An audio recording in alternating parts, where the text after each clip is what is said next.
watching in case they come in.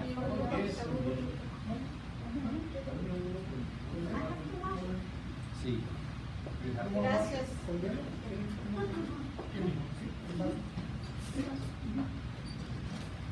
Blessed are you, Lord our God, King of the universe. We give you all glory and honor. Thank you for your Torah. We pray right now, open our eyes and ears to hear and see what it is that you're saying in this Torah portion, in this teaching, Father. Father, we thank you for it. We thank you for this day and every person that has arrived here safely, or those that are joining us on Zoom. We thank you for it, Father. In your name we pray. Amen. And amen. And the blessing for the reading of the Torah. I'm sure kids show Blessed are you, Lord our God, who has given us Torah. Is that the way it's translated? Who has given us Torah. All right, so tonight is the continuation from last week. Just so you know, or the people that haven't done several Torah cycles, last week's Torah portion and this week's Torah portion normally is a double portion, meaning that normally they're taught the same week. Okay? They're combined and taught the same week. Hebraically, they are the same. There should be no break. Okay? When you're reading it, there should be no break in the Torah portion. Usually,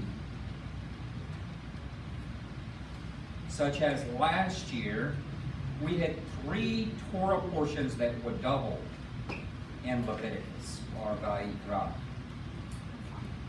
But this year, because it is a leap year in the calendar, we don't have a double portion this year in Vayikra. Okay? So Vayikra usually goes really fast. Okay? And 2026, we will have those 3 Torah portions doubled again. So about every 3 years, it's doubled. Okay? Just so you know. So basically, we're just going to pick up where we left off. We were talking about, last week we talked about 2 different things. We started with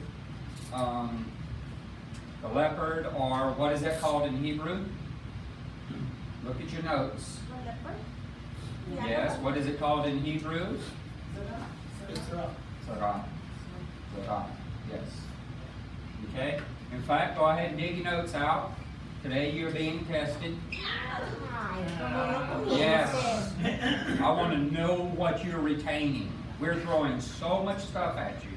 I want to see what it is. What does korban mean? It's the tacos, the rice. No. Korban?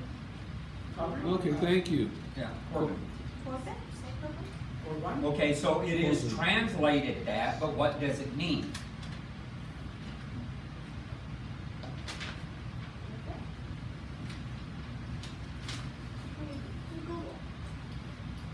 Nope.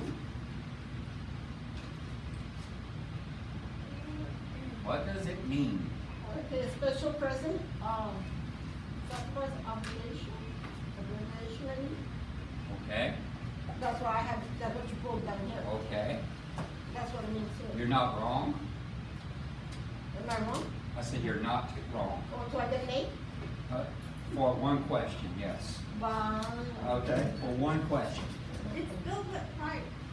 Not really, that's just what my book was. No. So it is translated sacrifice. Poor translation. Very bad. But you did it. No, I never did that.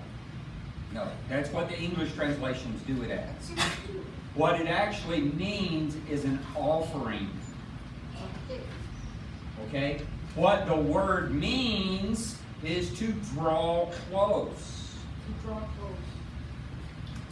Korban is designed to draw you close to Hashem. That's its purpose. What is the other one that you said? What? Offering. Okay. of God?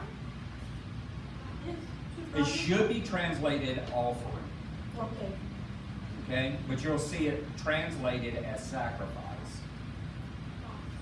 It's not a sacrifice. It's an offering. Oh, that's what Frank did. What it actually means is to draw close. That's what it actually means. In the first 5 chapters, or first 4 chapters, there are four offerings given. What are they? Dietary laws? Nope. Nope, the what, that one? You got to back up to the very first chapter. Okay. We're just doing a mass review right now. Oh, Is it the burnt offering? Got a burnt offering. There's Sin one. offering? No, sin offering? You already said it. The calf offering? she said trespass offering, Trespass? like a wheat offering, No. a grain offering. Yes. Shalamim. Shalamim, yes. Now, you just threw a bunch of stuff out there. What is the sin offering actually called in Hebrew?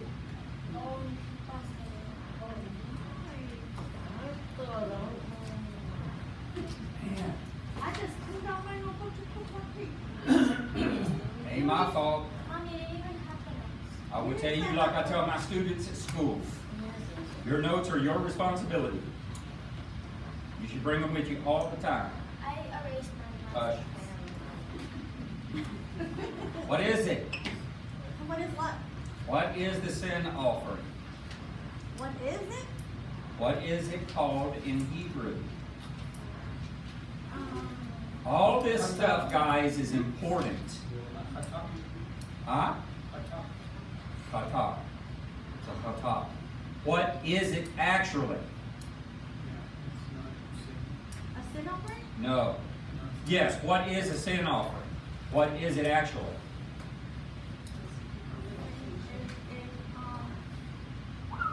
Hold on, don't whistle because it makes me nervous. Hold on. I told you it's not a sin offering. Poor translation. Oh, burn. No. Oh, it's a sacrifice. No. Guilt. You say guilt. Guilt. No. Frustration. No. I know it Tengo tantas notas aquí. Man, I drilled this last week. It's last week. Last week, the week before that, every time I've taught, I've drilled this. What kind of offering is it? It's translated as sin offering. Wrong translation. Notification. It had, there you go. Can I get my A? You get another A. You get a check mark. How's that? Oh, You get a check mark. Cállate, por favor. Read all over again. Dad, can you get stickers next time? Okay, so what offering out of the 4 is the oldest type of offering given in Torah? No, The wheat offering. no. The burnt is the second oldest, but there's one before that. The grain offering. No, The offering of fellowship. no. That's an offering? Oh. Your mom's making stuff. The trespass No. We only mentioned the grain. And y'all haven't mentioned the right one. The genital?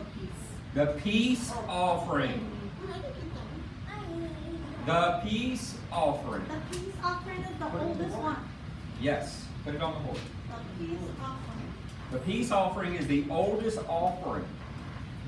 And what kind is it? It's an offering of peace. But what do you get? Peace. It's right there in the 3rd chapter of Leviticus. I'm pretty sure people don't want me to start asking what animals are given with each of these offerings. I'm Goat, pretty sure of that. goat, pigeon, something else. Peace offering. Okay, so Hebrews says that all sin. How does it say it?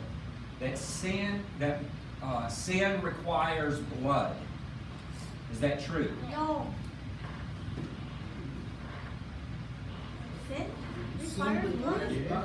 Well, animal blood, but not people blood. Are you sure? Is that the story? Sin requires blood for forgiveness?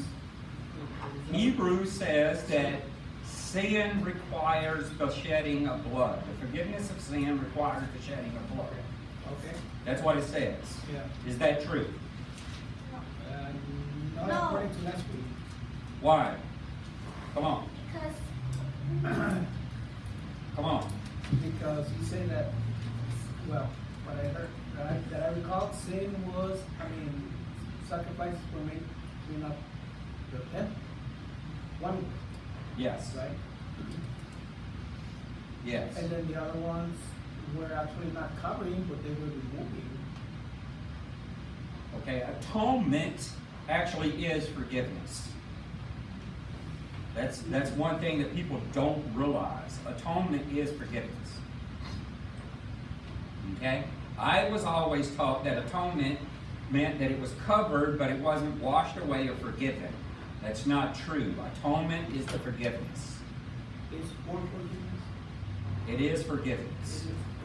So, Hebrews is that portion of the verse is incorrect. Because there is an offering that we give that has no blood in it that is for the forgiveness of sin. What is it? A peace offering. Well, there's flour, No. there's flour, grains. What is that called? What is that offering called? Purification. cereal. No. Ta-da! Cereal. Good job. Did you agree? Cereal or meal offering. Same thing. I got it. Okay? It's actually a cereal offering which is from the grains. So there is a grain offering that will give the forgiveness of sin. So is there blood being spilled? No. No. So Hebrews is not if you take that verse and take it as we have been taught it, it's wrong. But if you read that verse in context, it goes on to say that almost all sin is removed by blood. But we've been taught all sin is removed from blood. Not true. Okay, Not you true. just confused me right now. What? You just said yes and then you said no. I said that the way Christians have been taught, the only way for there to be the forgiveness of sin is through the shedding of blood. That's not true. The cereal offering is for the forgiveness of sin. Yes. But that's why, is that because cereal offering was only afforded by the poor? Poor of the poorest? Or probably afforded by everybody. No. That was not the reason? Okay. No. Your pigeons and turtle dove offerings in any offering is for the poor. For the poor. Mhm. And for the extremely poor was sweet. See, yes. For the extremely poor. But with that said, when you read it, and this is what I was teaching you guys, you will see that these offerings are stacked. Okay? When a sin is committed, you have to give this offering, then this offering, and then this offering. They're stacked. What is the first offering that is almost always given? No. Transgression. Which is what? Sheep or goat. Turtle dove. Which is what? Pigeon. Sheep or goat. I'm asking you what type of offering, not the animals. We're still talking about the categorization of Taught offering. this last It week, was- right? Is it the impurity system? The purity first. Which offering is that? We just said it. Purification. Which is what offering? Oh, cereal. No. Oh, salad. I've just asked you the same question 4 Burnt. different ways. Burnt. No. Offering. It's an offering, though. It is an offering. Okay, Is so. it the dove? A meal one. No. No. Okay, so it's not the meal. It's not. Okay. It's an atonement. Pause. Oy. Pause, guys. Pause. Listen. What offering is the purification offering? Purification. Oh, desperation. Desperation. What is it translated as? Purity. It is not translated as impurity. Okay, purity. 'Cause it's Sin offering? that one. Yes, I want you to draw that correlation, guys. The sin offering is a purification offering. All offerings are offered with a purification offering first. A purification offering must be given first because the tabernacle/temple must be cleansed before the person can approach it. You have to remove the blemish off that you put on.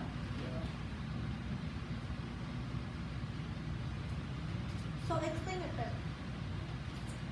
You said. Okay, so- Sin is a purification, sin offering. Which is the hatah. Korban Hataf. Korban hatah.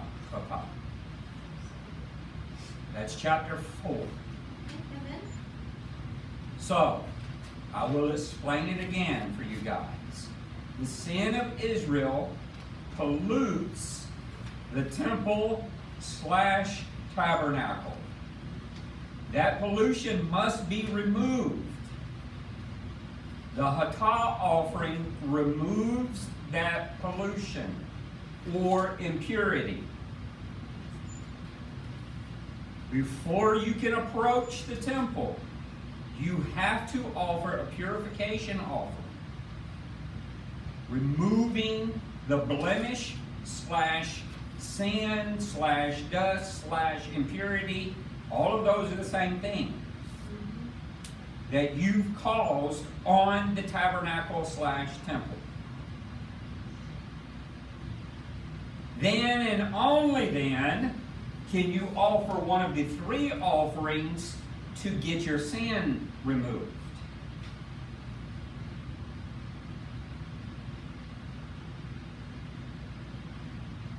Whether that be a burnt offering, a peace offering, or a meal offering, or a cereal offering. Meal and cereal.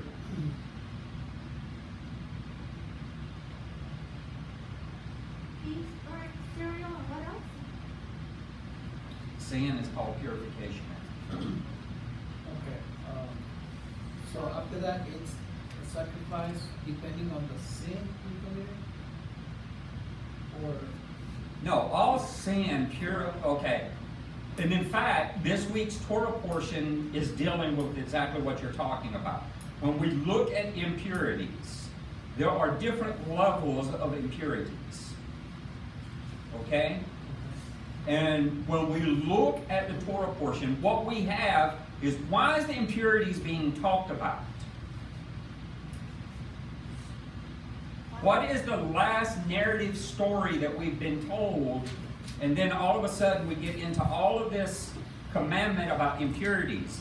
A woman's cycle, a man's Discharge. a man's stuff, all the what sets all of this off? The building of the, No. The last narrative story we read is the killing of Aaron's sons.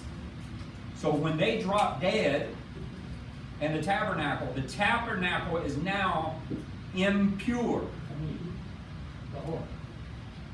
Tahor.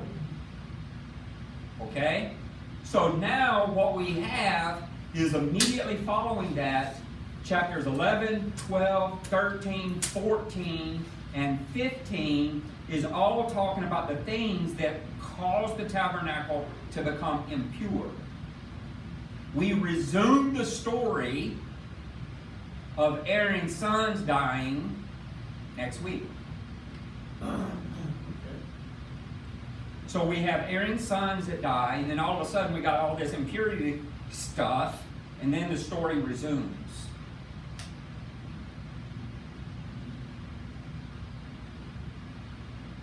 Okay? And here's the thing that's really interesting, is it progresses from worst to least. The worst type of impurity is corpse impurity. Death Death. of any kind. Man. Okay? Then the next one is a woman's childbirthing. Because if she childbirths a female, she's impure for 80 days. The next, the birthing of a male child. Next, metzora. Okay? And then the last is this week's. A man being with his wife. He's impure 1 day. So we go from 80 days to 1 day. So there are levels to impurity. Why is it less for a boy than a girl? We talked about that last week. What was the first one, Scottie? I'm sorry. Before- Corpse impurity. How are we purged from corpse impurity? Because it's a devil. No, not what. How? We haven't even talked about it. Yet all the talk is going on in Israel about it right now. What? Because of people dying? Oh, the red heifer. The red heifer is the only way you can remove corpse impurity, which doesn't come until Numbers 19. So we haven't even talked about that yet.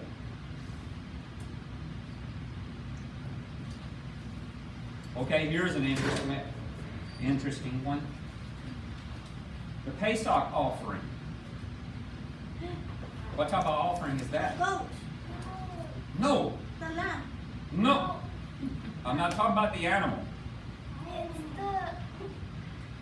one with the like. Which one? It's to protect the firstborn of Israel. The one that I don't know about. Yes.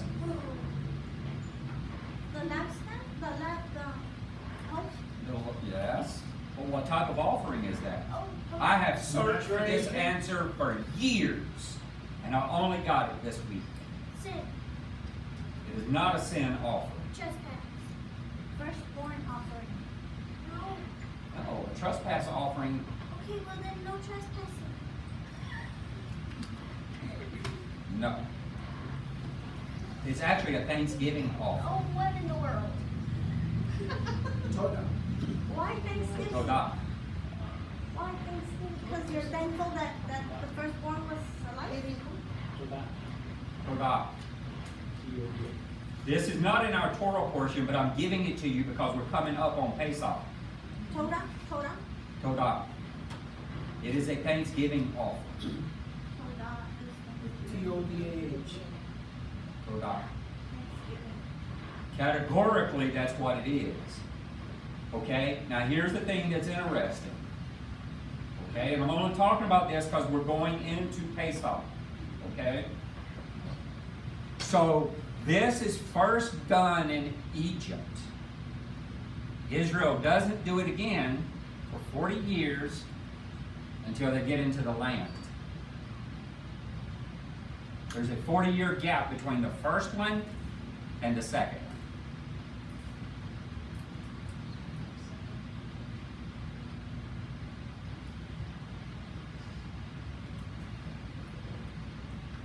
They didn't do Pesach in the wilderness. It was already past Pesach. And they were in the wilderness. But once they go into the land, they are to reestablish it. Doing it every year. But it's different. They don't have to put the blood on the doorposts of the houses now. Now they have the temple or / tabernacle, and it is done a different way.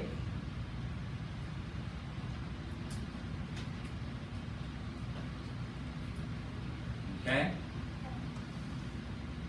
A they were told that it was an eternal sacrifice to be done. Once Israel is in the land and the Jews are there, all Jews, it's supposed to be restored.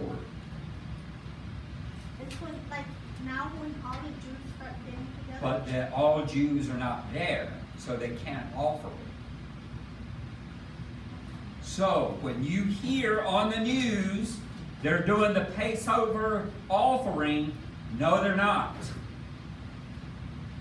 No, they're not. They're doing a reenactment of the Passover offering. Of the red heifer? Of the Passover.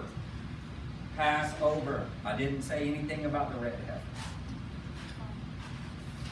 The Passover, they will kill a lamb in Israel, but it is not a Pesach offering. That's right. It is a reenactment of the Pesach offering.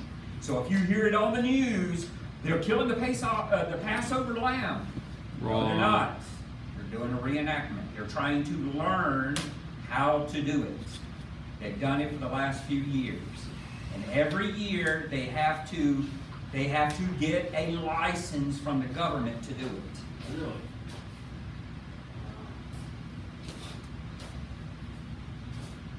The only thing is they can't do it on the Temple Mount. They have to do it away from the temple. It's the only way the government will authorize it. Okay? So it is a reenactment. So don't let the news lie to you. Okay? They're gonna lie to us anyway, don't believe them. Yeah. That's no different. Okay? Mentioning Pesach. We're doing it next Saturday, 5 o'clock, 4 o'clock? 4? 4 o'clock here. We're doing our Pesach. Yeah. Are you gonna, Am I going to what? Live stream it? No, we're not live streaming. Okay? So we're doing our Pesach then. Any other information we need to put out for that? We'll do it after this. Okay. We'll give you the rest of the information after the service. The 27th? Yes. Do it now. Do it now. Okay? For the Pesach, you're supposed to get rid of the leaven in your house, guys. So if you've got any bread, any alcohol, anything with leaven, you're supposed to remove it before Tuesday. Monday night, actually. como Tuesday sopitas, night. ¿verdad? Sopitas, I'm sorry? like, sopitas como de arroz, Not necessarily. nomás el pan. Bread. Just Oh, bread. God. Not Oh, no, necessarily. regular, no, regular. Not necessarily. I've been eating mine. Okay? You're supposed to take it out, and Rabbi always tells us to box it up and put it in the garage. Oh, don't leave it in the garage. Okay?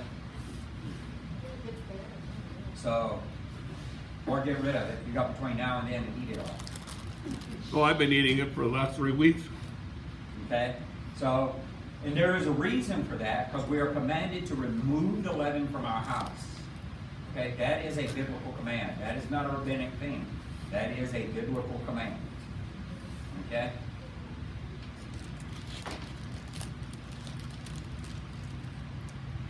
Okay? Any questions on that? Any questions on what we've talked about so far? Jeff, I missed your question man last week. Speak now. Yep. Yeah, what? So last week I asked you about the East Gate, where they put a cemetery. Yes. And then, so supposed to be, Messiah will come and enter through that door, so these Arab leader did that so it could be pure. And Impure. Impure. So I know you mentioned about that when the Messiah comes, the resurrection will come out and it will be okay for him to walk through, right? It'll still have to be purified. I was gonna ask you that. It Yes. still will have to be purified through the red faith. There's only one way to purify from corpse impurity, and that's the red heifer. Okay? That's the only way. The red heifer is not a sacrifice, guys. What is it? It's a slaughtering. What they do with it? It's slaughtering. No, but do they get the blood and splatter it, or do you eat it, or what? You, And slaughter it. they slaughter it and That's burn it. it. That's it. And burn it and So, here's something that's very interesting. About 2016, there were 3 or 4 people in Israel that talk about 225 to 250 pound cow, and they went through the whole process of slaughtering it as a red heifer slaughter. It was not a red heifer, it was just a cow, a 220 pound cow. It took a ton of wood to burn it. It's a lot of wood.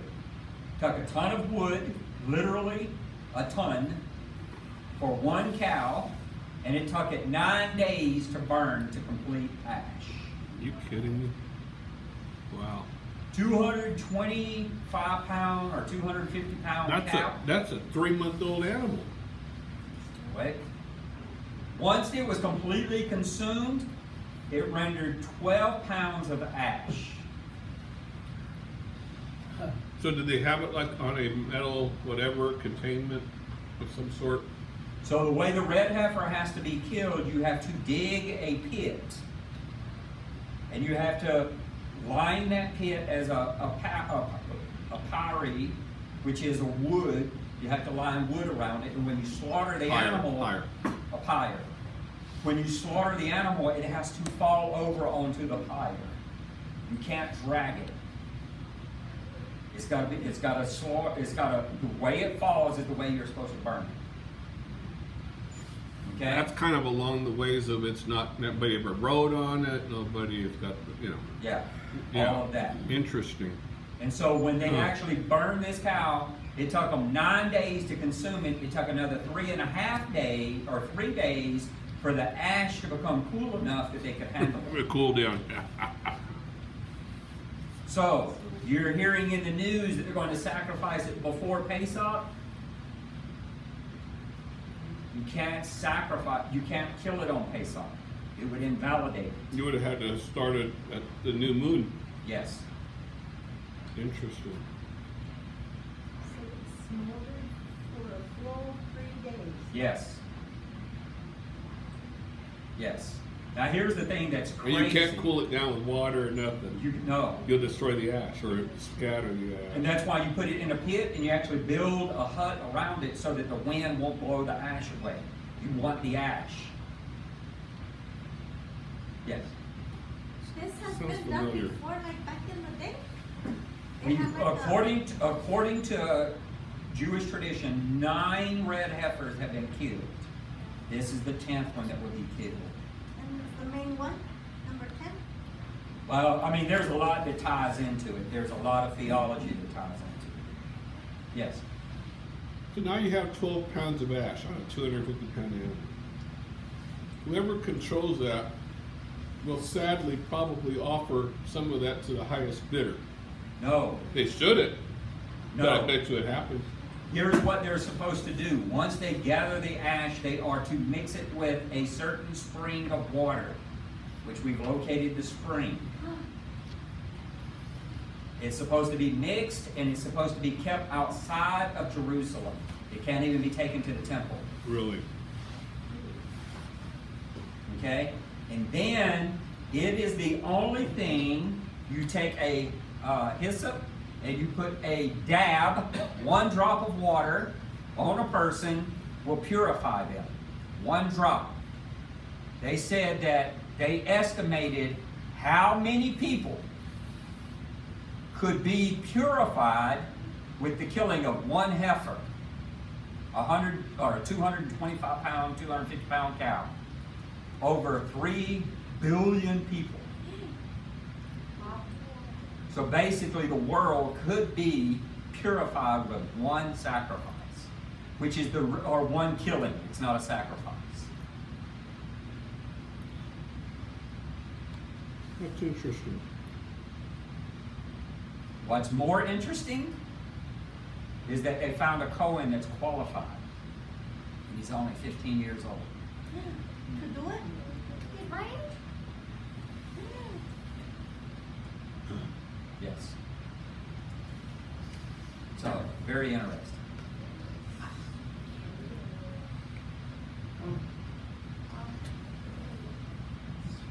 The Cohen that can do it, he cannot be tainted by a corpse death. He can never have been in a graveyard. He cannot have been around any corpses. They found one in Israel right now. What's his name? I don't know his name. They just found him last week. Convenient. Yeah. This is coming from the people- Chabad? No. Temple The Institute? guy that came here to do their stuff. Who? Temple Mount Institute. The Temple Mount Institute is putting this out. So this is not just some this is not just some people talking. Right. Okay? But the thing is they're trying to keep it under wraps as much as possible. Information is slipping out, but they're trying to keep it under wraps as much as possible.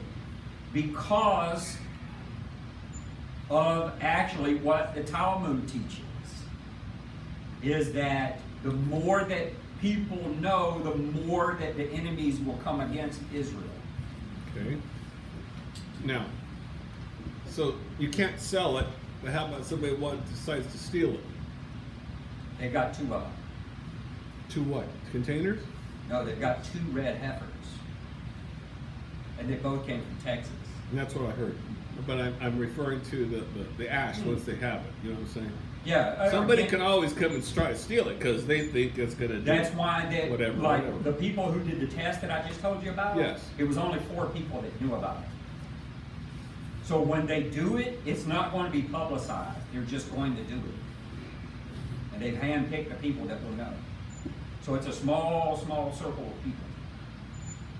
So And- that kind of almost goes to the... And it has to be killed on the Mount of Olives. that kind of leans toward the deal where, Muhammad got his revelation all by himself, and Buddha got his revelation by himself. Why is it not a public deal where everybody For can that see very and reason. witness? Well, but you see the complexity of the problem. And it's a very complex because according to Talmud, in order to do the red heifer ash, you need ash from a previous red heifer. So they have some, they say. Somebody has been the guardian. Who knows?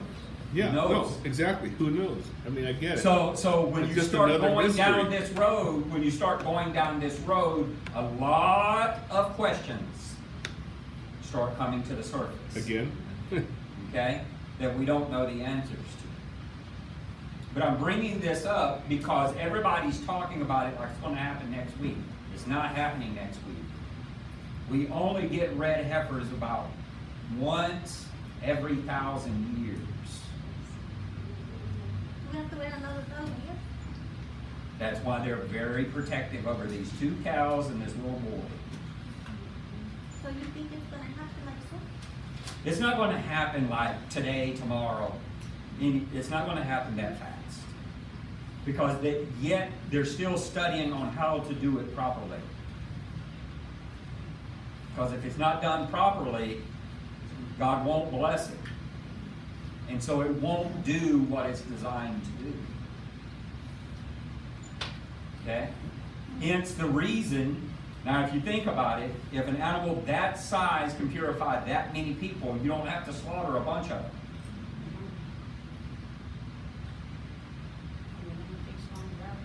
Yeah. One will literally purify the world. or potentially purified. One drop per person, right? 1 drop per person. How about those people that live in the diaspora? That's exactly the point. So, you said questions, right? Okay, so 1 drop per person, people outside of Israel, they have to travel to Israel for that purification. Yes. How many will have the means to travel to Israel? It's not. I mean, there's a bunch of problems. When you start looking at it, there is a gaggle of problems. The East Gate is a huge problem. That's the reason the Muslims did it. Because of the cemetery that's in front of it? Yeah. Because you would have to pass by it. Because, yes.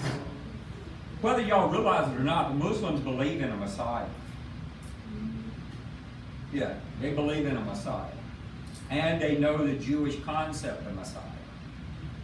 So all 3 Abrahamic religions believe in a Mashiach. Judaism, Christianity, and Muslims all believe in a Messiah.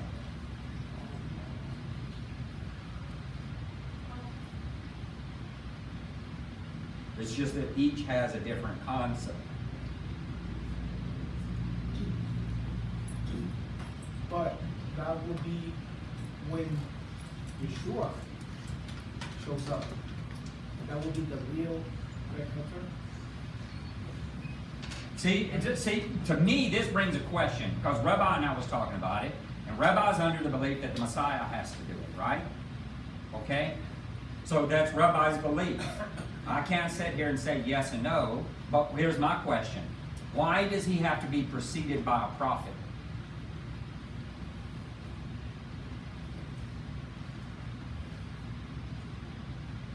Because before he can come, there has to be a prophet that blazes the trail before him. John the Baptist was that prophet in the first century. And he even told his disciples, he's like, if you have ears to hear, John is that Elijah that was to come. Well, when he returns, there has to be a prophet that's raised up to restore Torah.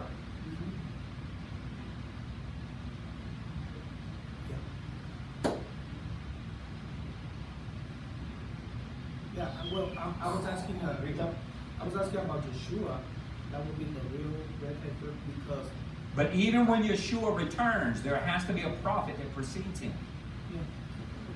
But when he shows up, then we will be able to go to Jerusalem. I'm sorry. We will be able to go to Jerusalem when Yeshua. Well, okay, so I'm simple answer. Once Yeshua is on the throne, yes, people can travel there and see him. Yes. Simple answer. I'm not going to get into the dynamics. because Simple I'm answer to your complex question. Okay. Yes. I'm saying this because I'm getting the message that 1 drop per person, we have to be over there. That's what I just said. That's what Rabbi said. Yes. So Yes. then it will But be- remember, that's to deal with temple impurities. Yeah. A part of what Yeshua will reestablish is sacrifices and the temple. The sacrificial system. He's going to reestablish the sacrificial system. So you can sit here and say, oh, this is not important. It is important because he's going to reestablish it. It's paused. It's never been done away with. It's paused. Ezekiel, the last chapters, they talk about the restoring of the chapter. Of the temple. Yes, babe. Will you explain it to me later on? What? Like to not want to explain right No, now. because it's very convoluted. And you'll ask me questions I have no answers to. So you're going to get what the Guru period is. Okay? The thing is that the Messiah is still a great mystery. It's a great mystery. Why? Because we've lost a lot. People don't even realize what the Holocaust did. Do you realize that the teaching of the Mashiach has only just been returned to Israel? Probably. There is one scholar that returned the teaching of the Mashiach, and he just passed away.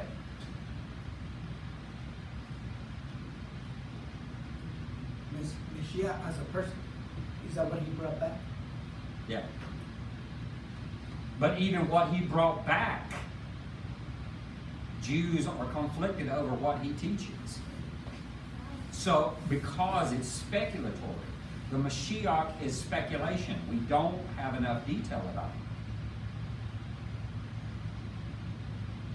it. Knowledge is lost.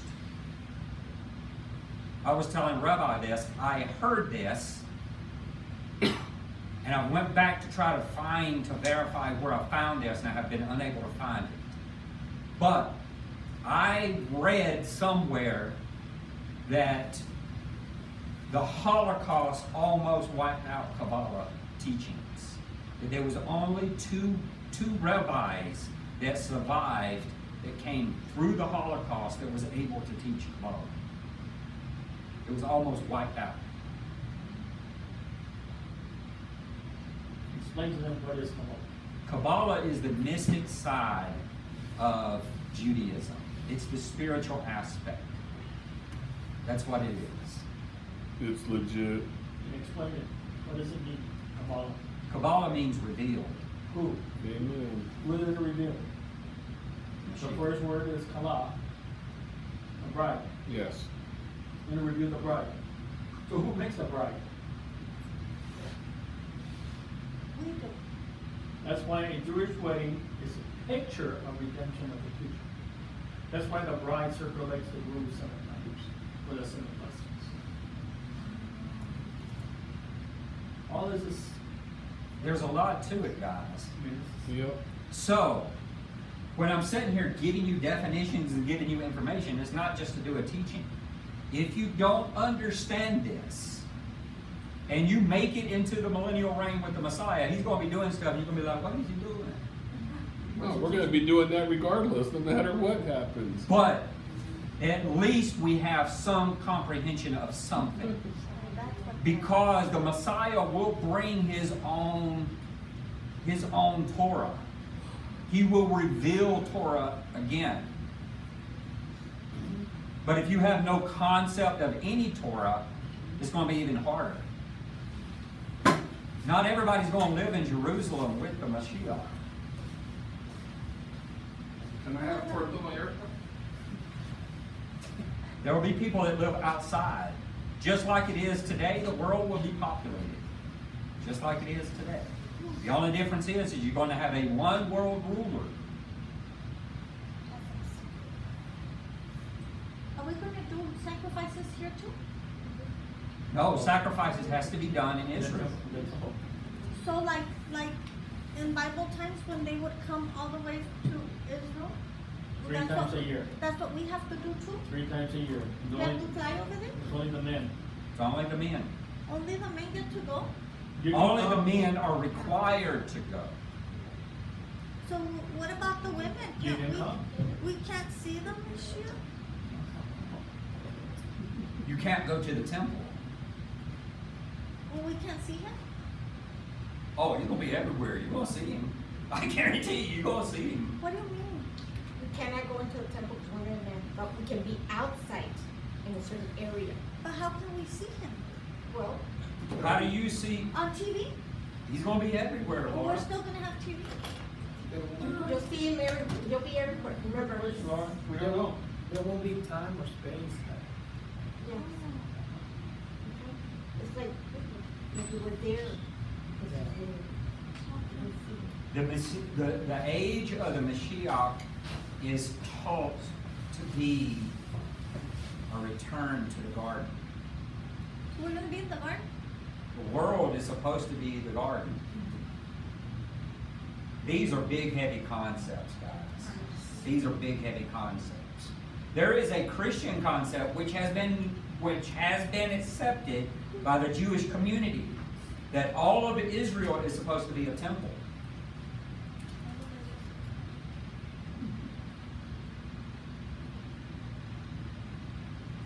There is a Christian that brought that forth. And Jewish scholars, and I've talked to rabbis, some, not rabbis, but Jewish scholars who agree, hey, I can see that. I can see that being the case. Think about it. If the world belongs to Yeshua, and he lives in Jerusalem on the throne of David, why would the land not be a temple? At least Jerusalem.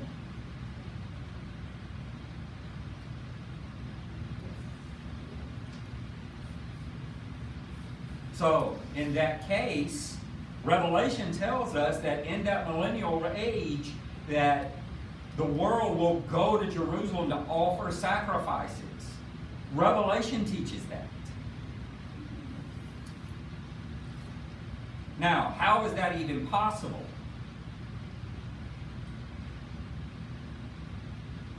Well, when you're looking at the Passover sacrifice, the way it was done is a family, a minyan would come together. What's a minyan? 12. 10 men. 10 men would come together.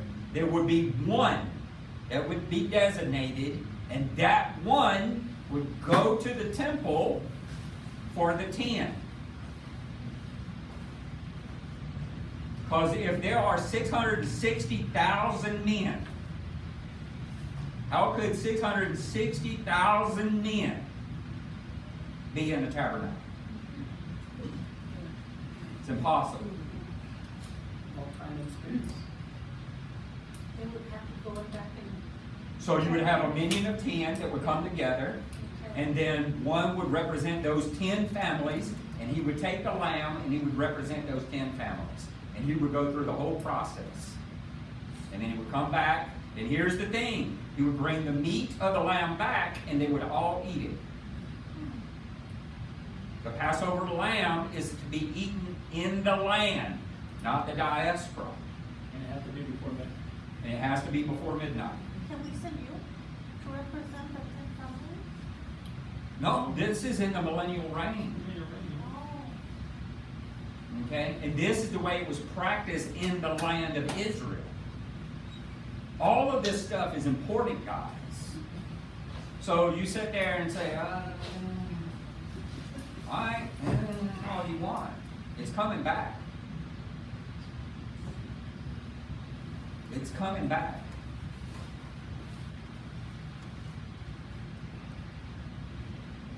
So, you say you want to understand the things of God, you want to understand holiness and righteousness and being set apart, you better understand the book of Leviticus, because that's where it comes from.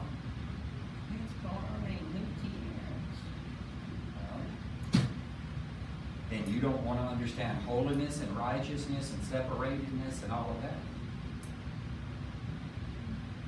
This week's Torah portion talks about the man's. So last week we talked about the woman and her flows. Well, men have flows too. And that's what this week's Torah portion is about. It's about the men's flows. Whether it is semen or disease. There are methods of purity that needs to take place for a man.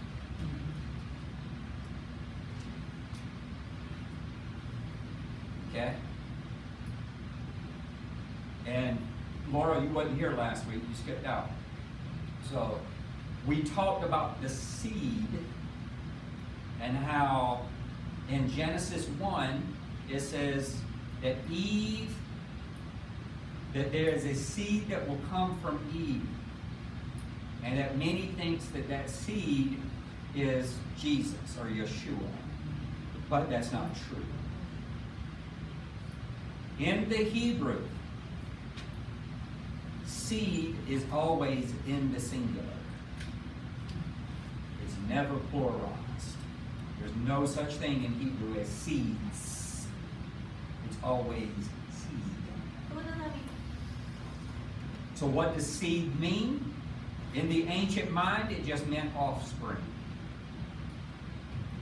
It did not mean one individual that was going to be born from a woman. All individuals come from women.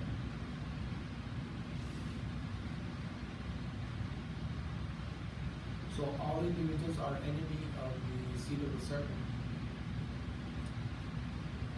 You're getting into, you're not talking Torah, you're talking outside of Torah. So what is, when it says your seed will be strived with your seed, what? He says that, It's the same word? he said the seed of a woman will crush the head of the serpent. That's what he said. The key word, seed of the woman. Women don't bear seed. They have. No, that is a modern teaching. I That's a modern teaching. just playing with The ancient world believed that women bore seed. I understand. I'm just using the. And I language. taught that last week. You Sorry. two wasn't here last week. So I- what is that? Who's the seed? Which two? You and me? The seed is mankind. These two. The mankind will crush the head of the serpent.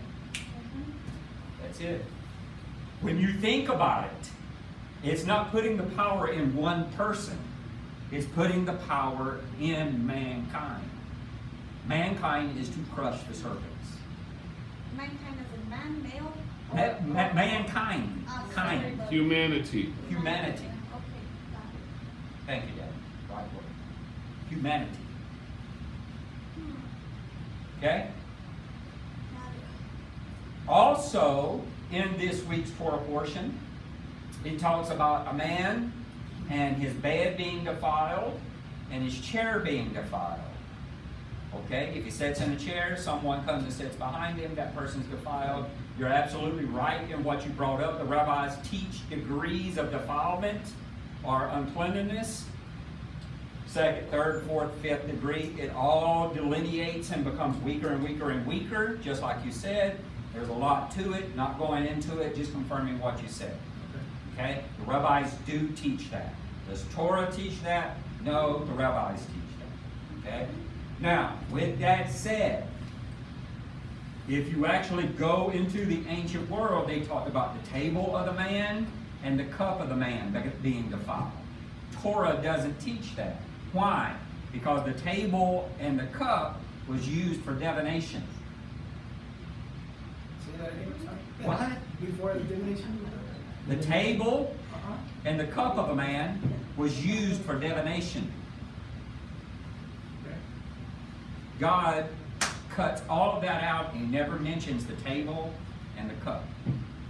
Because he's cutting out all demonic activity in this system of impurity.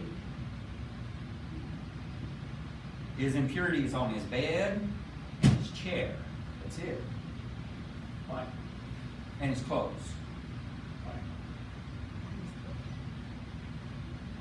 We're talking about You're gonna man? teach us right now? Huh? Is that what you're gonna teach us right now? That's what I just taught you. No, are you gonna go into that? Well, we No, know wait, who wait, first. wait, come on. Right. Okay. Come on. You guys were paying attention to what you just said. What are the three things that are gonna be defiled? Specifically, he said, Clothes, clothes, chair, bed. chair, And and then, bed. If a man has a discharge, it doesn't have to be semen that he's discharging. He might have some kind of gonorrhea. So where he sits, that shirt becomes contaminated with gonorrhea. A person who doesn't have gonorrhea sits in that chair, he picks up that disease. Just from touching it, really? Yes. I how didn't know well he that one. simplifies what? that. Did you get it? If there's something Ma'am? now. Yeah. Thank you. But it's about the impurity. Right. Invisible? Can you do Hebrew, scholar? All right. Zayin, Resh, Zion, she forgot what it is. Get rid of this one. get rid of the little cheat sheet, honey. Fast. Here. Here's your cheat sheet. Here's your cheat sheet. Oh, wait. She got it. And, oh. Zion. That one? Yes. Yeah. Okay, ready? Resh, and Ayin. This word is semen. In Hebrew, it's Serah. Z-E-R-A, Serah. Okay? Now the word discharge in Hebrew is Hasavah. You have Hey, Zayin. Zayin. Yes. Bet.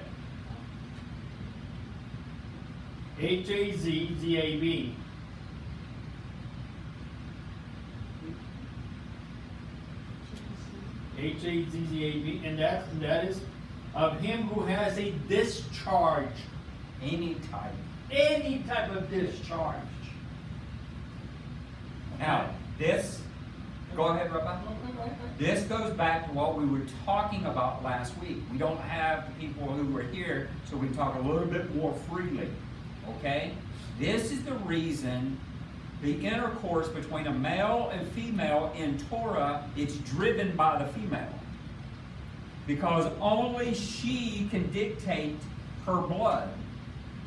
If she says, I don't have it, we can have relations, that's at her. That's her.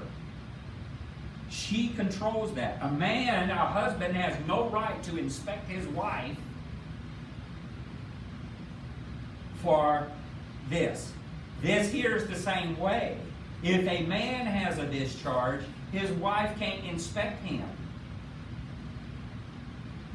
He has to say. He has to do it. Torah is very specific about this because the Torah actually says, teach this to Israel. Now, when he's talking about Zarah, leprosy, okay, or scale disease, he says, teach this to Aaron and his sons. Because that uncleanliness, only Aaron and his sons could do that. This uncleanliness and the uncleanliness of a woman is between a husband and a wife. And only they can do that. It's beautiful when you see it. Anything? Good. Go ahead. Put this word in the board. And by the way, does anyone know what the word semen means? It comes from the Latin word seed. It means seed. Sarah, that's the same word. Yeah. Yes. And it needs an E instead of an A there. Oh, yeah. Just English. No, we don't want to look bad in front of our high school cohorts. Okay. They'll tear her up or something like that. Okay, put, They'll say the Navy's been set out here or Vet. something, you know? noon, Dalit, Tav,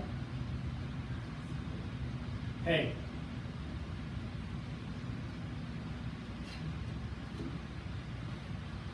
Anybody, any guesses? Any guesses on what it is? No. Women go to there every month. Her cycle. Her menstrual impurity, that's the That's word. a dalit? Benidata. That's a dalit? I see a resh. What's a dog? That's a Okay. dog. Nidat. Yeah, I know what it is. Can you spell it? I want to spell it phonetically.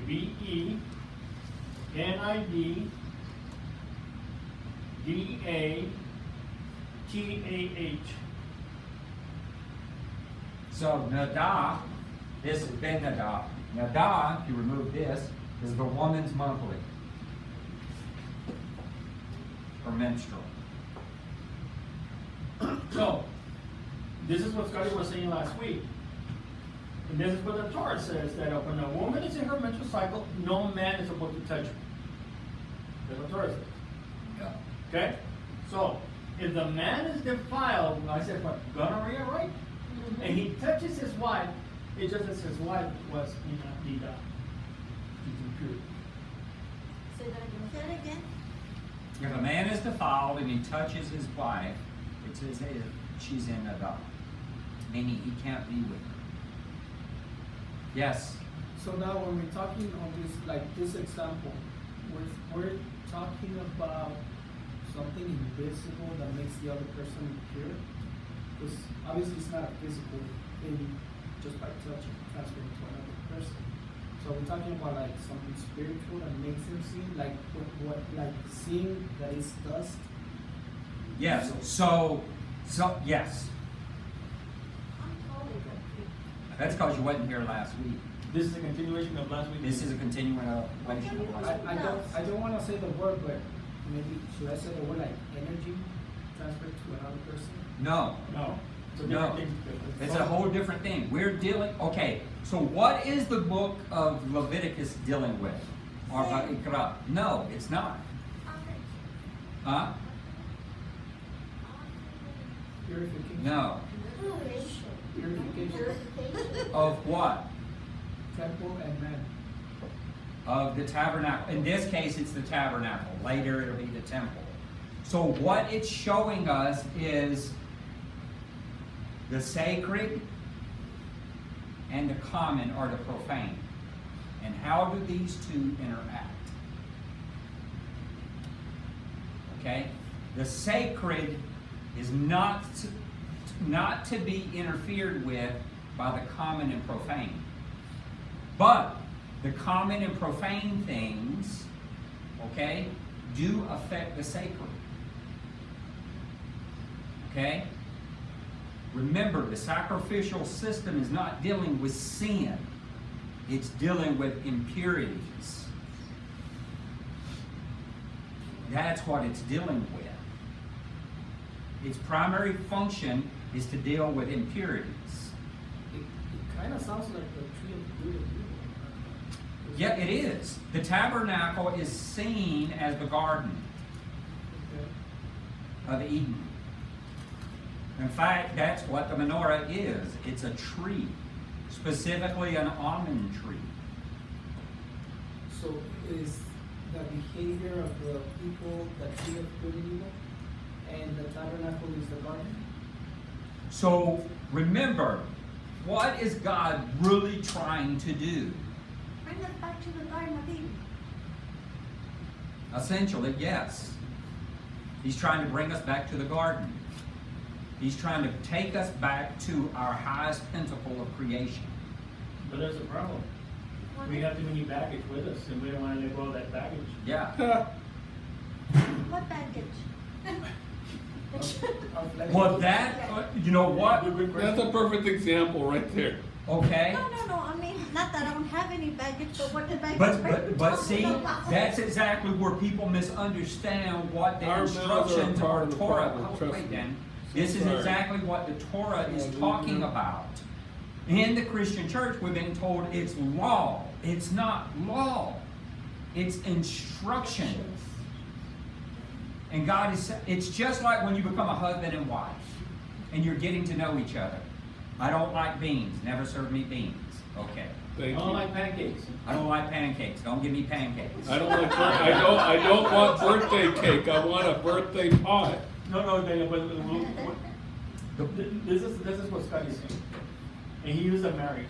You have to come to know each other. And all this is God saying, this is what I like and this is what I dislike. That's all it is. Pretty much. Oh, got it. So you're thinking it's law. It's God communicating through a covenant. I like this. I don't like this. I like this. That's why there's positive and there's negative. Don't commit adultery. That is an act between us. And That's a rehearsal. That's why we're all practicing. Okay? And it destroys Okay, you. don't. And next week's Torah portion is specifically talking about sex and sexual relations. Don't come. Don't come. Oh, Frank, bring it clear. See what you missed for 30 years? next week we're going to do Passover, so it'll be the following week. Oh, okay. Okay? But see, you see how it's building? Yes. It's building. So we've been told about the woman's flow, we were talking about the man's flow, and next week's Torah portion, or let me say, the next Torah portion is talking specifically about that relationship between men and women. Any chapter and verse on chickens and hens? It should be. Okay? So, can you see what I'm saying, how this is progressing, and it's a progressive revelation? That's all it is. It's a progressive revelation. And so when he comes and we know what he likes and what he doesn't like. Well, yeah, it's a rehearsal meal. In the Christian church, we were taught that we're the bride. Okay? If we're the bride and he's the groom, he's going to have his agenda and we're going to have our own agenda, so he's going to say, you're gonna have to get rid of some of the things to come to me. Because I'm pure, I'm holy. I'm not gonna let go none of my things. Right? So, in all reality is that we have to come to His standards. He's already set the standards. Sometimes they may seem too hard for us to embrace those standards, but they're not hard. The reason why, okay, starting Tuesday night, no bread for 7 days. No bread. Some of us are going to struggle with it because our bodies are being used to bread. In our mouths, not our bodies. Okay? So, once the 7th day is over, I can have my French toast or whatever. Because that's a human nature. But in God says, I give you this for your own health. Can we do without? What just say, can we do without? We could do without. Okay, can we do without electricity? No. Yes. Yes. We can. Sure you Sure can. you can. Candles. You Kerosene. just answered like a 15-year-old. No, yes. How do I strike my hair with electricity? I'm sorry, Scottie. You don't need that though. Don't mention So- that. But see, these are what Rabbi is talking about is first world problems. What are first world problems? You don't want to let go of the stuff that we No, don't first world consider. problems is supposed to be like the Pentacle of America, Britain, England. Anybody who, first world problems is the industrial age. Okay? If the industrial age built a country, that's a first world country. Okay? The first world problems are problems that third world countries know nothing about. Yeah, no problem. They have no problem with it. They can survive. Do you think everybody in Africa has electricity? No, You think everybody has a restroom? no, You think everybody has running water? no. Think everybody got clothes? No. Oh, that's just And this is what we were talking about. And excuse me, I don't want to be disrespectful to any of you women at all. None. But we were having on this conversation, my wife and I, the last night after Shabbat or during Shabbat, or this morning, we were discussing about, I told her, there was an old Spanish movie that I came across YouTube. That my grandma, my mom's mom, when I was with her, she showed me this movie, and it's in Spanish, Angelitos Negros. Oh. I remember that title. Okay? And when I saw the movie with her, she told me, she said, what did you learn from the movie? And I told her that the color of the skin shouldn't be a difference among us because we're the same. And she said, you answered correctly. And I told my wife, when I used to go with her to be her, and that was the best years of my life. She had no running water. She had no electricity. She had no indoor toilets. We would go and get mesquite. Or she would tell me, go get petróleo, which is kerosene. And whenever I would do it, she would give me 20 cents, 20 centavos. That was a lot of money back then. A peso was, I could do 100 things with a peso. That's what we were talking about. Then my wife said something. Not to be disrespectful, I said, when a woman was in her menstrual cycle, there were no pads. Right. You know what she told me? They had rags, and they would wash them Yeah, to use them again. yes. Don't remember. So I said to myself, wow. See, I didn't think about that, but she was thinking that because women back then suffered more in that generation than women in our generation. Betty has it made right now because she's spoiled right now. She's spoiled because people in 2 generations ago had to do more things Oh, yeah. than what she's going to do. And the Torah talked about the menstrual rags. Yep. And I told you last week over in Romans, it says that sin is as filthy rags. That's a menstrual cloth. men can't relate to. No, but the women do, and that's why sometimes women. Yeah, they remind us daily. Than men. Yeah. Okay, so when you look at this, guys, you know, no matter how taboo this may be in certain cultures, in the culture of Torah, these are not taboo subjects. Torah is really raw. To be honest with you, if you really study it, it's raw. Our translators have made it more acceptable. They sugarcoated it. Be honest. No, Yes, it did. reverse that. No. It's not raw, it's real. Same. No. Yes. Our politically correct version of sanitizing it is what's wrong. It's totally wrong. So to say that that is raw, that's putting it from our sanitized version to make that negative instead of it being the norm and then making this negative.